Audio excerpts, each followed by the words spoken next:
Good afternoon. Thank you all for coming. I wish I could be there in person instead of this video and the webcast, which I am watching right now from Kansas in the United States. I met Terry when I was 6 and he was 41. I was living in a suburb of Boston, Massachusetts, with my sister, father, and mother, Terry's sister, and Uncle Terry came to visit from South Africa. He was one of those rare adults who actually listens to children. And he immediately took an interest in his little nephew. Like many American children at that time, I squandered my Saturday mornings watching cartoons for several hours. Terry watched with me. We watched the Pink Panther cartoons. We watched the Tom and Jerry Grape Ape Show, featuring cartoons of the well-known cat and mouse duo, and other cartoons starring the lesser-known 40-foot purple gorilla whose catchphrase was saying his name twice. Grape Ape, Grape Ape. And that is how Terry became the Grape Ape, and I became the Pink Panther.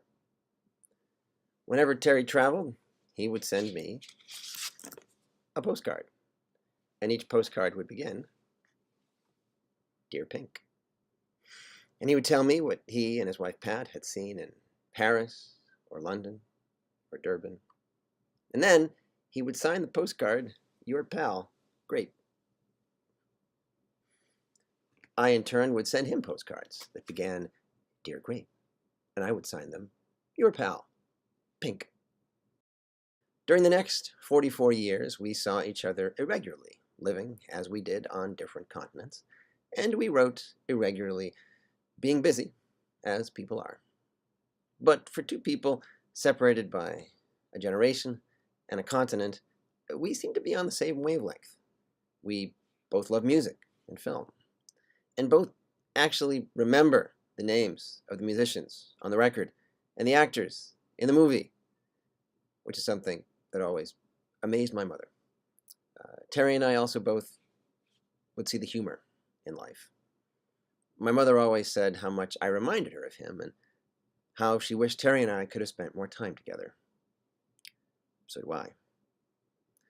Though Gloria's Alzheimer's prevents her from being fully aware that Terry is in fact gone, she still remembers, faithfully remembers, how important her brother was in her life. Terry taught me to think critically, she always says. And in so doing, he helped shape a mother who would encourage her own children's curiosity and her own children's willingness to ask questions. His influence lives on in my sister Linda and in me.